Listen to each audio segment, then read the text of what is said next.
Oh, I'm very excited for you because we're going to now be moving objects with C++, really using Unreal with C++ for the first time. In this video, we'll talk a little more about the editor and temporary actors, show you how to eject yourself from the possessed pawn, you'll see what that means, snapping objects to the floor, the end key does that. We'll be using frotator struct to represent rotation, and using setActor rotation to rotate objects. So over in Unreal, by the end of it, I will have taken my nasty rock away, put a door and a door frame in, and when you click play, you're going to find the door opens based on the code we've written, which is cool. Okay, see you soon. So welcome back. You might be wondering what this funny blue ball is. It's actually just the back of that blue vector arrow there. So I thought I'd let you know that.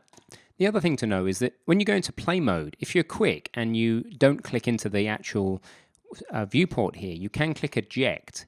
And what that'll do is it actually let you move around the scene independent of your player. You're no longer possessing the player start here. Okay.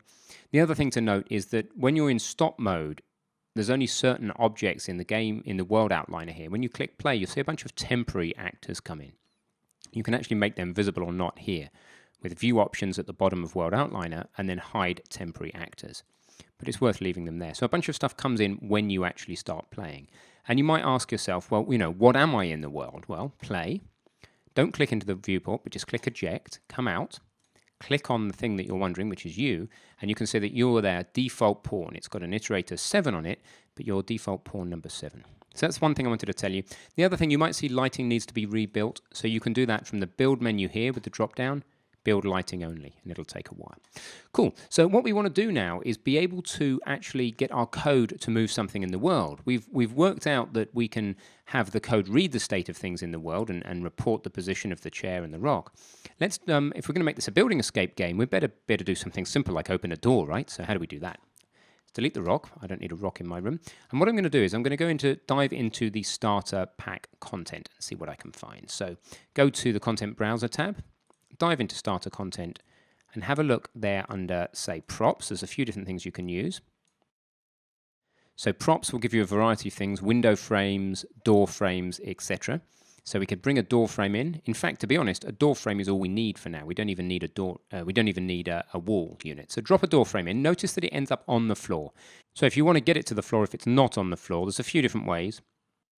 One is that you can push the end key on your keyboard. The end key will snap it back to the floor.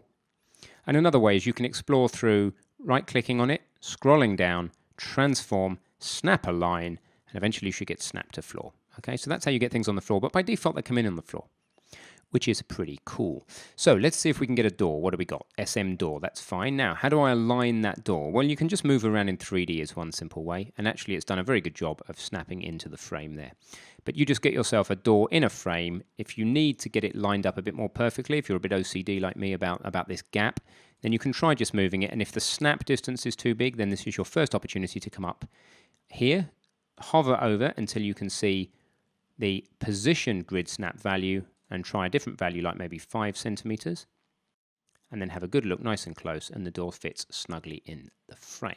Perfect. Also notice if we go into the rotate tool, that's with the E key, that the door's pivot is at the bottom left, which is pretty handy because that means it opens and closes. So what we want to do is do this in code. How are we going to do that? Well, let's stick to the paradigm of clicking on the actor in question. Let's go to the world outliner. There it is, SM door, okay? Go to the details tab and let's add ourselves a new component. And we're going to add a new C++ component, of course. And it's an actor component, that's right, because it's a component on an actor. We're going to call it open door, because that's what it's going to do, and let's create the class. And once that's happened and the code's been generated and Visual Studio's opened, we're going to get an opportunity to actually see if we can work out how to move the door. So I can't do anything in the Unreal interface while this happens. By the way, I hope you remember to commit in your last couple of videos, so remember to come in and do that. Mine are slightly out of order because I've just put an update to a video there, but make sure you're committing at the end of all your videos. Here we go. We're in Unreal now, and we're in Visual Studio. It's just popped up. So before we do that, what are we even trying to access? Click on the door, rotate the door, and look and see what changes. You can see it's here. This thing here under Transform Rotation on the Details tab, you'll see that the Z rotation of the door is the thing that changes. See that? So you set it back to 0 and it's there. You may have your door on a different side of the level, then your values will be shifted by some multiple of 90 degrees. As a quick aside, as a post-edit, some of you might get a set movable error if you don't tick here to say that the door is a movable object. I'll be doing it later in the project, but I'm inserting this edit just to save you some errors. Cool, so there it is. That's what we're trying to do. So how are we going to do that? Well, I want you to go into the script and to go ahead and find the owner of this door in the begin play. I want you to go ahead and find the owning actor. So that ultimately we can access the rotation. So find the owning object as we did before. Store it in a variable called owner. Get the type right, or use auto if you're that sophisticated. Try and access the owner's rotation, and hint at least a couple of ways you can access that owner's rotation. You don't need to set it yet, I'll do that with you. Just see if you can get as far as accessing the rotation. If you can set it and make the door open, great. But I'm only expecting you at the moment just to access the rotation. Very similar to the last thing we did.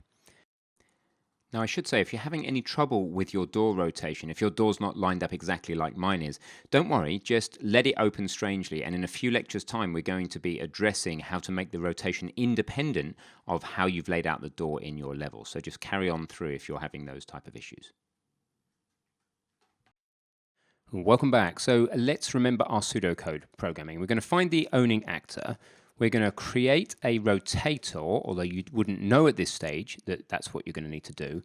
And we're going to set the door rotation. Okay. That gives me an outline. So finding the owning actor.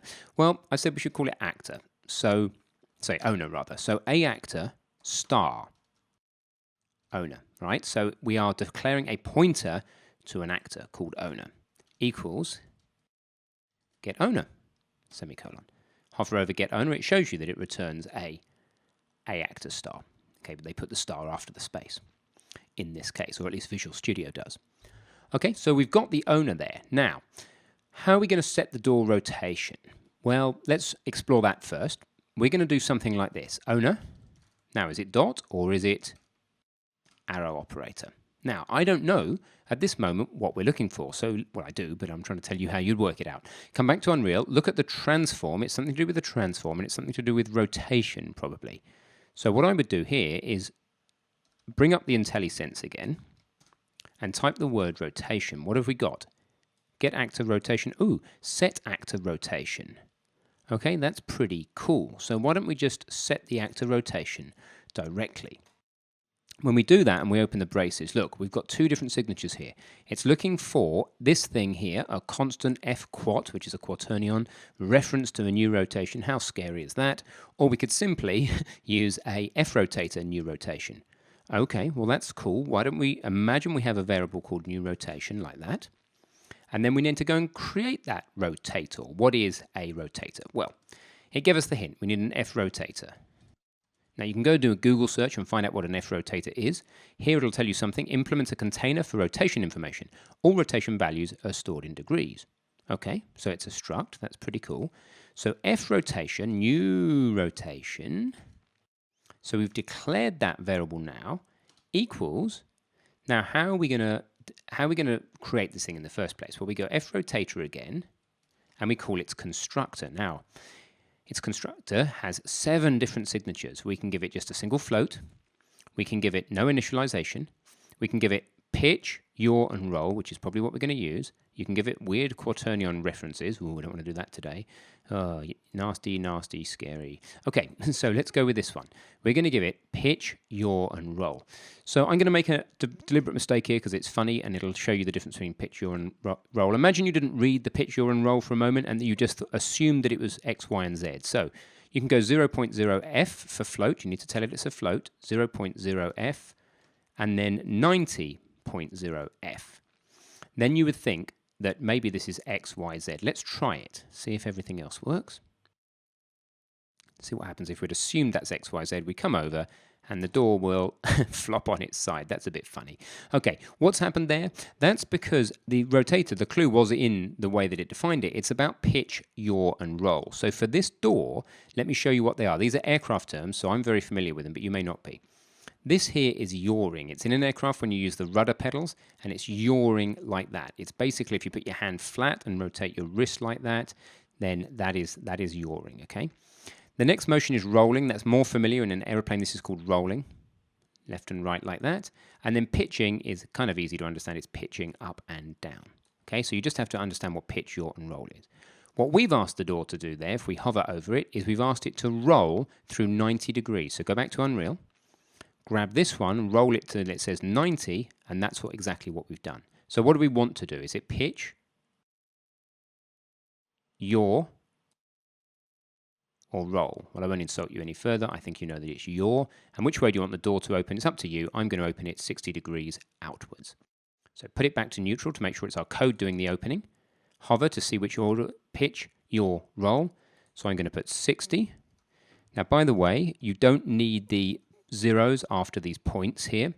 You can say 0 point. You don't need the 0, but you do need a decimal place, which just forces it to understand that this is a floating point number. So that's the minimum that you can comfortably write there. Let's try running, or building. All done. Back to Unreal. Hot reload complete. Play. Boom. The door has opened. It's opened the wrong way because I chose I should have gone -60, and you can verify that from here. You can just see that it says -60.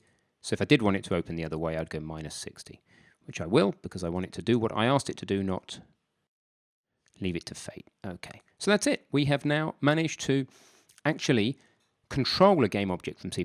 So that's it. We're now Unreal Masters and we don't need to study anymore. I wish it was that simple. It's quite a complex beast, but it does mean that we can both read from game objects in C++ and control their state. So give yourself a big pat on the back and I shall see you soon.